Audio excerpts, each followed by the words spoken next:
Friend, मैं आप सभी के लिए 12th फिजिक्स वीवीआई लघु उत्तरीय प्रश्न लाया हूँ, जिसे आप लास्ट तक देखते हैं तो आपका 10 नंबर यहाँ से फिक्स हो जाएगा।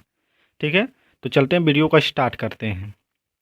और हमारे चैनल पे आप नए हैं तो चैनल को सब्सक्राइब कर लेंगे भाई लोग, क्योंकि ऐसे ही वीडियो देखने के लिए आपके पास नोटिफिकेशन जाएगा सब्सक्राइब हो रहेगा तो। ठीक है ना, तो चलते वीडियो को स्टार्ट करते हैं। तो पहला क्वेश्चन क्या है हमारा, संधारित्र की धारिता से आप क्या समझते हैं। संधारित्र की धारिता से आप क्या समझते हैं, तो इसका जो सही आंसर क्या है देखिए, मैं आपको बता रहा हूँ। किसी चालक में आवेश को धारण करने की क्षमता को धारिता कहते हैं। यह आवेश तथा विभव के अनुपात के बराबर होता है। इसका मात्रक कूलॉम बटे वोल्ट होता है। ठीक है, आप समझ गए। इसमें क्या बोल रहा है, किसी चालक में आवेश को धारण करने की क्षमता को धारिता कहते हैं। यह आवेश तथा विभव के अनुपात के बराबर होता है। इसका मात्रक कूलॉम बटे वोल्ट होता है। ठीक है, चलते हैं नेक्स्ट वीडियो क्वेश्चन पे। ये वीवीआई क्वेश्चन है, लगातार पूछता है बोर्ड एग्जाम में। 5 नंबर में पूछ देता है, पहले 3 नंबर में आता था, अब 2 नंबर में पूछता है। ठीक है ना, तो सारा जो क्वेश्चन लाया हूँ सारा वीवीआई है। अगर आप 10 क्वेश्चन में लाया हूँ, 10 आप देख लेते हैं तो आपका यहाँ से 10 नंबर पक्का फिक्स हो जाएगा, क्योंकि 10 में से 5 को पक्का लड़ेगा। ठीक है ना, तो क्या क्वेश्चन में दिया हुआ है, क्रांति कोण को परिभाषित करें। क्रांति कोण को परिभाषित करें। रुकिए थोड़ा सा, उत्तर में क्या दिया हुआ, प्रकाश जब संघनन से विरल माध्यम में प्रवेश करता है तब अपवर्तन कोण का मान 90 डिग्री होने के लिए संगत आपतन कोण को क्रांति कोण कहते हैं। ठीक है, क्या कर रहा है, क्रांति कोण में प्रकाश जब संघनन से विरल माध्यम में प्रवेश करता है तब अपवर्तन कोण का मान 90 डिग्री होने के लिए संगत आपतन कोण को क्रांति कोण कहते हैं। इतना अगर आप लिख देते हैं तो आपका 2 नंबर दे देंगे एग्जाम पर। ठीक है ना, चलते हैं अगले क्वेश्चन पे। आवेश क्या है, परिभाषित करें।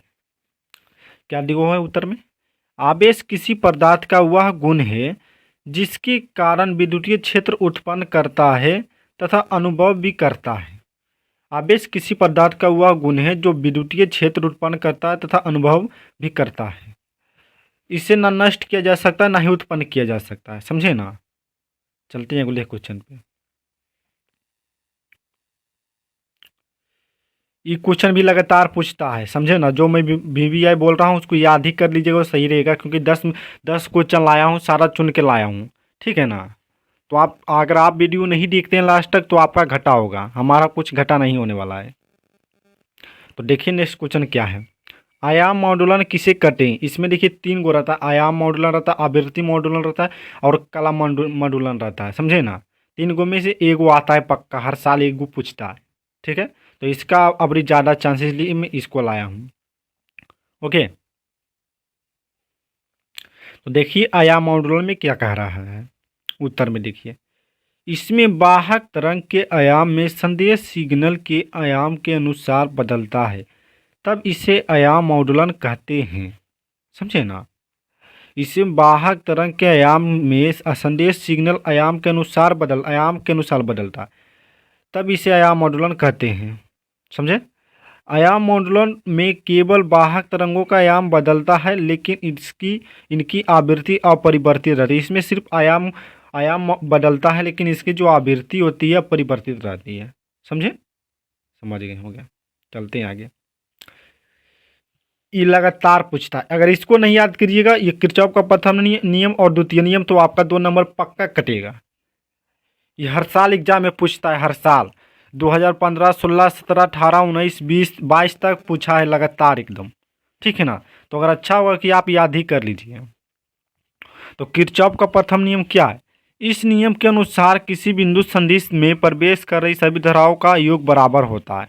कोई भी बिंदु संधि है, जैसे यहाँ से देखिए एक धारा आया, इसे एक धारा यहाँ से गया और एक धारा कहीं से और चला जाएगा, तो जो आने वाली धाराओं का योग और जाने वाली धाराओं का योग के बराबर होता है, समझे ना। इसे किरचॉफ का प्रथम नियम कहते हैं। ठीक है, चलते हैं अगले क्वेश्चन पे। ये क्वेश्चन में पूछा 2015-19 में पूछा हुआ है, इसको भी याद कर लीजिएगा। ठीक है ना, क्या दिया हुआ है, एक्स किरणें का एक्स किन्ने के गुणों को लिखे, एक्स जो इससे होता है ना, एक्स किन्ने का गुणों को लिखे। पहला हम क्या है, एक्स किन्ने का उपयोग चिकित्सा विज्ञान में किया जाता है, जो चिकित्सा होता है ना उसके जानकारी के लिए किया जाता है, ठीक है। और दूसरा में क्या है, एक्स किन्ने का उपयोग विज्ञान जगत में क्रिस्टल की आंतरिक संरचना के जानकारी के लिए किया जाता है, जो क्रिस्टल होता है उसकी आंतरिक संरचना के लिए जानकारी के लिए किया जाता है। समझ गए होंगे। चलते आगे बढ़ते हैं।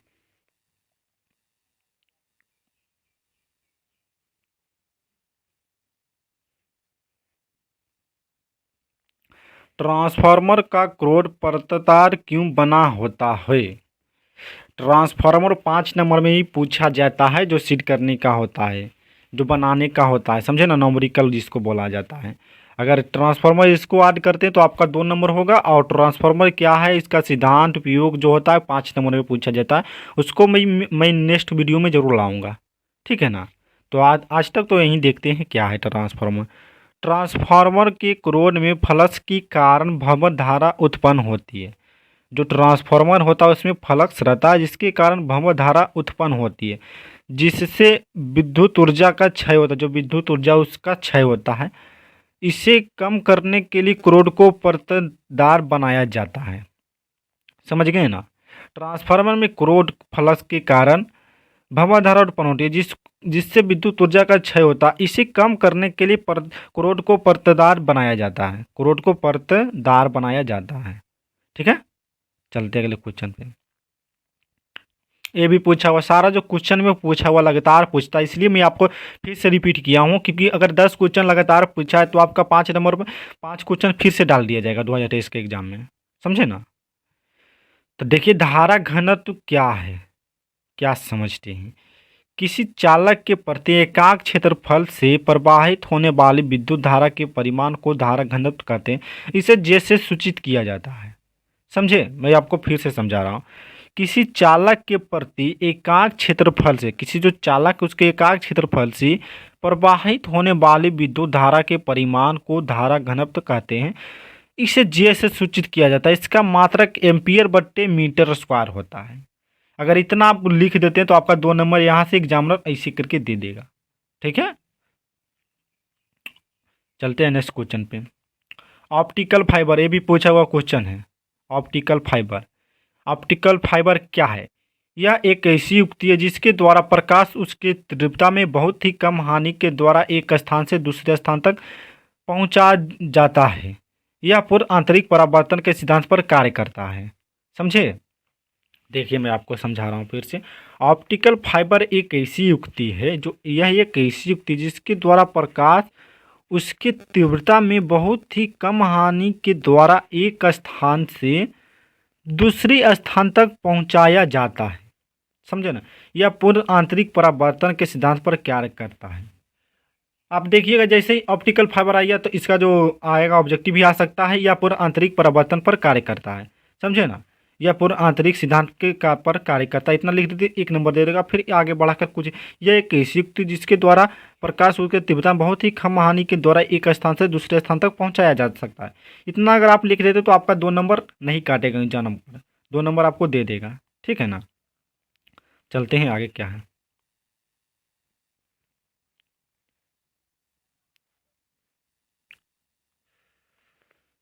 ये भी क्वेश्चन लगातार पूछता है, ठीक है ना। इसको भी आप याद ही कर लीजिएगा तो अच्छा रहेगा। अगर आप याद नहीं करते ना इसमें से एक भी क्वेश्चन तो आपका 2 नंबर कटेगा। अगर 10 क्वेश्चन मैं लाया हूँ तो 9 को याद करते हैं तो 9 को में तो आपका आ जाएगा, लेकिन जो एक नहीं याद करिएगा वो भी आया क्वेश्चन है, वो आपका कट जाएगा, ठीक है ना। तो देखते हैं क्या है। अपवर्तनांक से क्या समझते हैं। उत्तर में क्या दिया हुआ, किसी द्रवात्मक माध्यम में प्रकाश के वेग की गणना करने के लिए जो भौतिक राशि प्रयुक्त होती है अपवर्तनांक कहलाता है, समझे। देखिए मैं समझा रहा हूँ। किसी द्रव्यात्मक माध्यम में प्रकाश के वेग की गणना करने के लिए जो भौतिक राशि प्रयुक्त होती है अपवर्तनांक कहलाता है, समझे ना। तो आज का सेशन यहीं तक रहा। नेक्स्ट वीडियो देखने के लिए चैनल को सब्सक्राइब कर लें। अगर वीडियो अच्छा लगा तो लाइक करना ना भूलें, ठीक है। Okay, thank you.